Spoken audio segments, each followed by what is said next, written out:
Senhoras e senhores telespectadores da TV Otimista, senhoras e senhores internautas do blog do Edson Silva, estamos começando o nosso programa de hoje dizendo que os deputados estaduais cearenses passaram um bom tempo na sessão de ontem discutindo babaquice, porque no dia anterior o vereador Carlos Mesquita, da Câmara Municipal de Fortaleza, os havia chamados de babaca. Requerimento de censura do deputado Guilherme Sampaio, em razão das palavras de Mesquita, foi transformado em pedido de retratação do vereador, por sugestão do deputado Cláudio Pinho. Mas os deputados Osmar Baqui e Júlio César, contrários à mudança da expressão do requerimento, os dois, Osmar e Júlio César, responsáveis pela babaquice, disseram uma porção de impropérios contra o vereador Mesquita. Júlio César, pouco antes do momento babaca, sem olhar para o seu umbigo, vociferou contra vereadores de Maracanaú, chamando-os, inclusive, de calango, por, segundo ele, estarem sempre a balançar a cabeça, dizendo sim ao prefeito daquela cidade, Roberto Pessoa, que nem ele, deputado Júlio César e seus colegas da base do governador é humano. Osmar já é conhecido pelo seu linguajar esculachado. Recentemente, no restaurante Putinelli, aqui em Fortaleza, ele trocou acusações sobre desvio de dinheiro com o seu colega Romeu Aldigueri. O restaurante teve que antecipar o fechamento das suas portas naquele dia, temendo consequências maiores da troca de acusações de práticas criminosas de ambos os deputados. O prefeito afastado do município de Pacatuba, Carlomano Marques, e o seu substituto, por sinal, é seu sobrinho, o Rafael Marques, é vice-prefeito, e outros do grupo de Carlomano, inclusive um ex-deputado estadual que o Ministério Público não nominou. Esses elementos foram alvos de uma nova busca e apreensão ontem, determinada pela Justiça Estadual, em razão de suspeita de desvio de recursos públicos daquela prefeitura. Carlomano já está afastado há alguns meses da prefeitura. A investigação sobre possíveis ações criminosas de Carlomano e seus comparsas vem de longo tempo, mas em segredo de justiça. Aliás, segredo de justiça é uma prática injustificável para alguns casos, pois o segredo de justiça deve ser para preservar algumas pessoas físicas ou até jurídicas, mas no campo empresarial, notadamente, no pessoa jurídica, as crianças e familiares outros. Outras personalidades que têm apenas vida privada também devem ser beneficiadas com esse sigilo da justiça. O sujeito público, não. O sujeito público não deve ter sigilo em qualquer das suas atividades públicas. Afinal, qualquer suspeita, investigação ou outra ação feita sob suspeição do indivíduo, suspeita da prática ilegal perpetrada por um agente público, é sim de interesse da sociedade.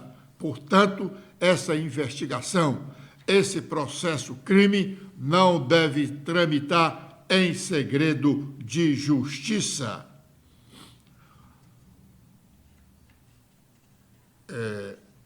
Agora é o momento de sabermos quais as nossas manchetes.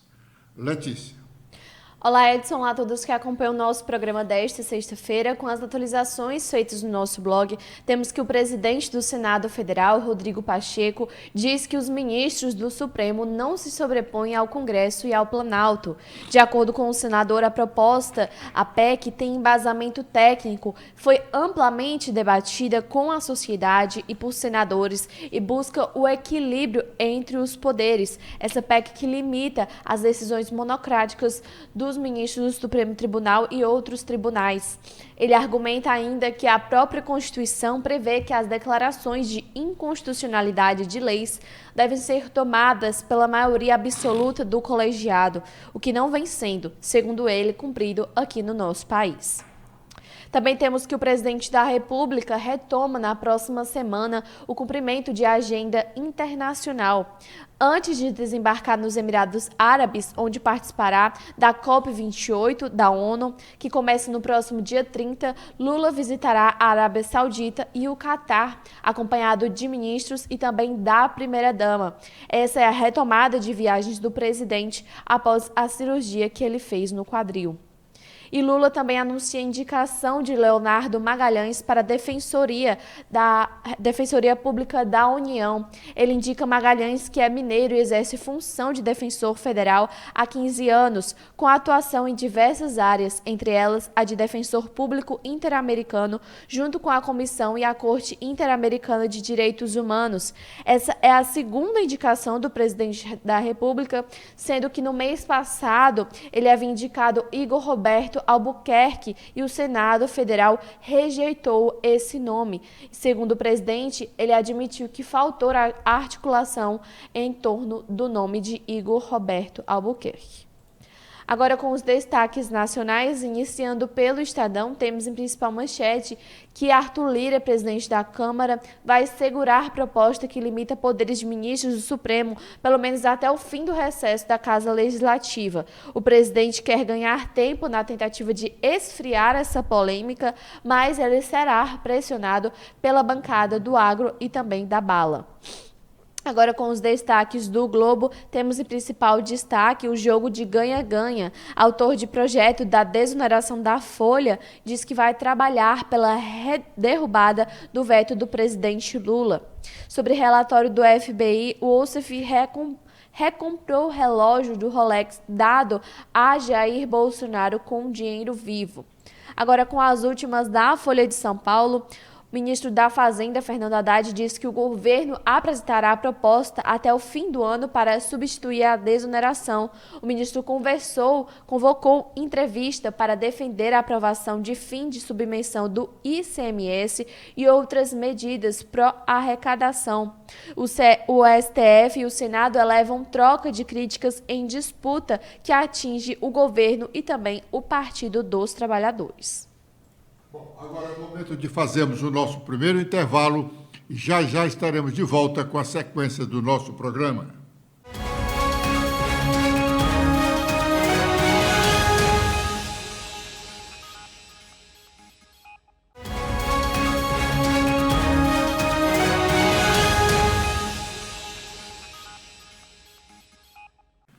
A votação do Senado da PEC que limita poderes individuais de ministros das Cortes Superiores da Justiça Brasileira, como nós já vimos aqui nas primeiras manchetes anunciadas pela Letícia, gerou um ambiente não saudável entre o Poder Legislativo e o Poder Judiciário. O último momento de ontem foi a entrevista coletiva do presidente do Senado, Rodrigo Pacheco, em que ele procura responder aos ministros do Supremo Tribunal Federal. Amanda.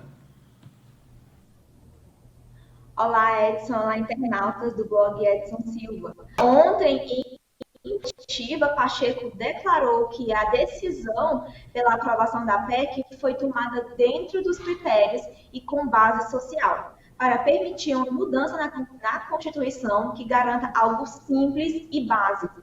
Ele afirmou não querer polêmica em torno de um tema que tem uma clareza técnica muito grande e sugeriu a leitura do texto da proposta. Pacheco ainda disse não admitir que queiram politizar e gerar um problema institucional entre os poderes por conta da PEC. Ele disse que não é um enfrentamento e o Senado não permitiria esse tipo de retaliação. O que fizemos ontem foi garantir que a lei concebida pelos representantes do povo, aprovada nas duas casas e sancionada por um presidente da República, que essa lei só possa ser declarada inconstitucional pelo colegiado do STF, argumentou Pacheco, acrescentando que o discurso político está pobre e vazio de argumentos. Na visão do presidente do Senado, a PEC traz um aprimoramento absolutamente saudável. Pacheco afirmou que o Senado tem dado contribuições importantes ao país e nenhuma instituição tem o monopólio da defesa da democracia no Brasil. Ele lembrou que já defendeu a democracia, as urnas eletrônicas, os ministros e o próprio STF, além de já ter repelido manifestações antidemocráticas. Para o presidente do Senado, no entanto, as instituições não são imunes ou intocáveis em razão de suas atribuições e podem sim ser aprimoradas. De acordo com Pacheco, o ministro não se sobrepõe ao colegiado de sua própria casa. Ele apontou que o critério da maioria já existe há muito tempo no Judiciário e é confirmado com a PEC. Segundo o presidente do Senado, a Casa tem compromisso com uma política de qualidade, com respeito à Constituição e à sociedade.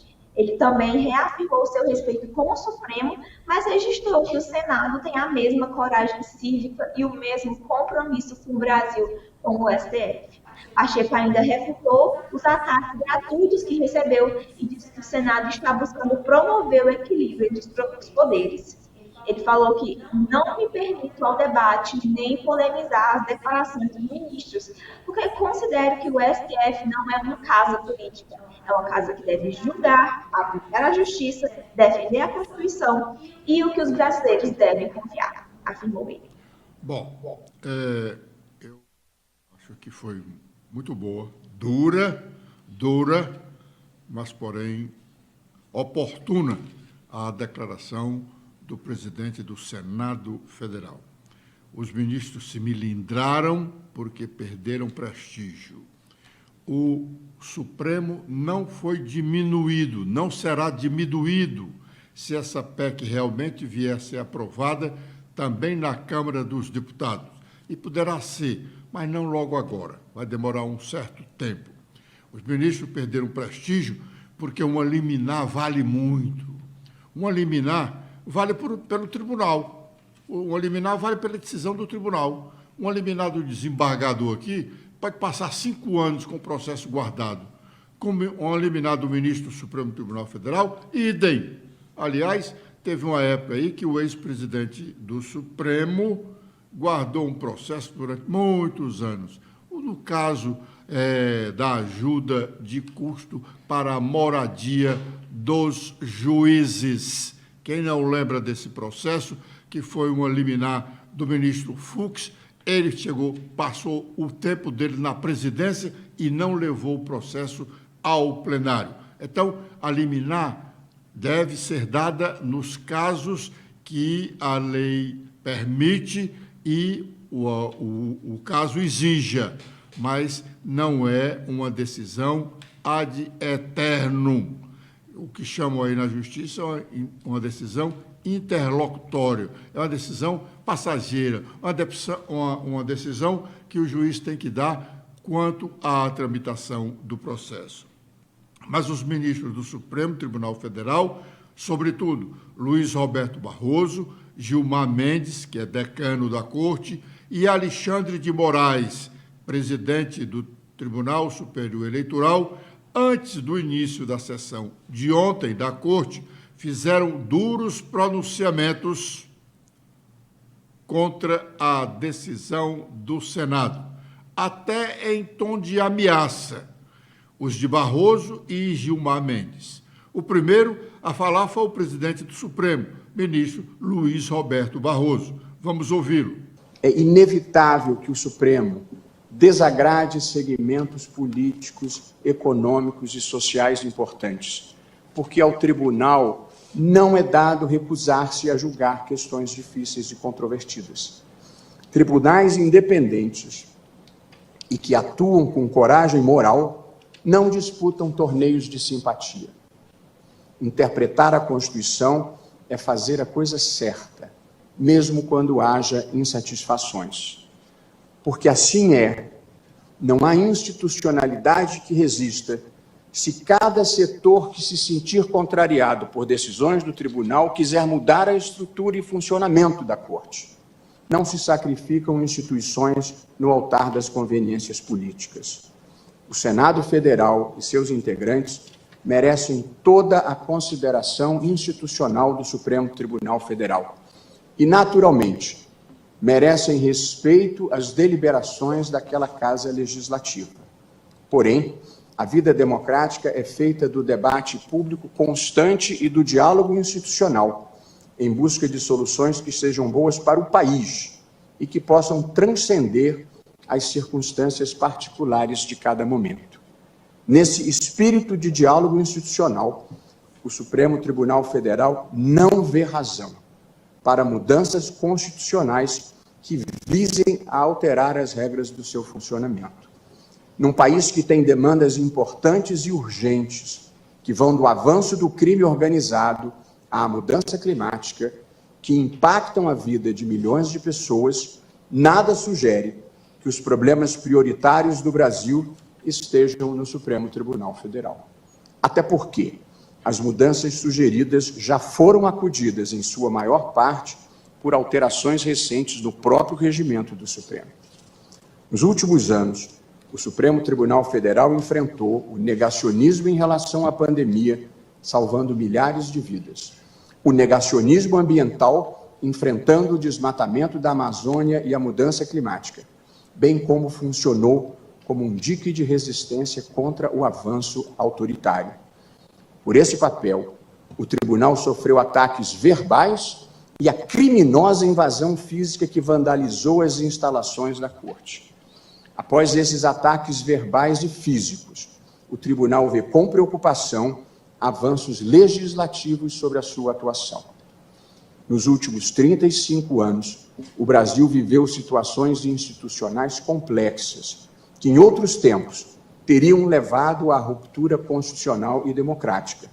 Crises econômicas, inflação descontrolada, escândalos de corrupção e 2 impeachments. Apesar de tudo o que ocorreu, o país preservou a estabilidade institucional e a democracia. Vale lembrar, cabe ao Supremo fazer valer a Constituição, preservar a democracia e proteger direitos fundamentais. A pergunta a se fazer é a seguinte: esses objetivos foram alcançados? A resposta é definitivamente sim. Isso significa que o Supremo Tribunal Federal cumpriu o seu papel e serviu bem ao país. Não há por que alterar o que vem funcionando bem. Em seguida, falou o ministro Gilmar Mendes, o decano, relembrando as decisões da Corte em defesa da democracia, enfatizando que o Supremo não se intimidará com ameaças. Na verdade, os ministros, em suas falas de ontem, deram margem a que todos nós possamos discutir, dizer que está errado qualquer decisão do Supremo Tribunal Federal. A decisão da Justiça se cumprir, se discute lá nos autos. Uma decisão do Congresso Nacional se cumpre, até que se prove que ela é inconstitucional. E quem tem que dizer isso não é 1 ou 2 ministros, é a maioria dos ministros da Corte. Mas vamos ouvir o que disse Gilmar Mendes. O fato é que este Supremo Tribunal Federal sempre atento às suas responsabilidades institucionais e ao contexto que o cerca, está preparado, não tenho a menor dúvida, para enfrentar, uma vez mais, e caso necessário, as investidas desmedidas e inconstitucionais, agora, eventualmente, provenientes do Poder Legislativo. Lembro aos ministros, recados da rua chegam a todos nós, dando conta de que o projeto de emenda aprovado é mal menor, tendo sido endereçado a esta Casa agora como forma de impedir possíveis reformas ainda mais drásticas ao funcionamento da Corte, ou mesmo a instauração de processos de impeachment contra membros deste tribunal. Esta Casa não é composta por covardes. Esta Casa não é composta por medrosos. Não se brinca de impeachment. Isso é uma medida séria. E é preciso ser tratada por gente séria. Ainda, é desnecessário dizer que, ao realizar essa forma de controle, este tribunal certamente não estará inovando em sua atuação jurisdicional, pois foi esse mesmo proceder que, num resgate da boa política, afastou do cenário institucional a ameaça a inúmeros agentes públicos representados por tantos falsos heróis como aqueles que compuseram a chamada República de Curitiba. Quanto ao seu conteúdo, a PEC 8 de 2021, aprovada na data de ontem, não possui, em absoluto, como Vossa Excelência acaba de dizer, presidente, qualquer justificativa plausível, notadamente em face das alterações regimentais realizadas por este tribunal. Emenda Regimental 58 de 2022, a demonstrar a ausência de qualquer vácuo normativo que a legitime. Assim, é forçoso reconhecer que tal tentativa de alteração constitucional interfere direta e incisivamente no ato de julgamento, na validade e na eficácia das decisões do Poder Judiciário, em especial deste Supremo Tribunal Federal. Com o devido respeito, chega a ser curioso, quiçá irônico, que após os bons serviços prestados por esta Suprema Corte, no decorrer dos últimos anos, diria, anos heróicos, difíceis. Vejo aqui ao meu lado o ministro Toffoli, que teve a clarividência de instaurar o inquérito inicialmente chamado das fake news em 2019. Vejo à minha frente o ministro Alexandre de Moraes, que aceitou o encargo de conduzir esse inquérito. Agora nós vamos fazer o nosso segundo intervalo e já estaremos de volta com a última parte do nosso programa.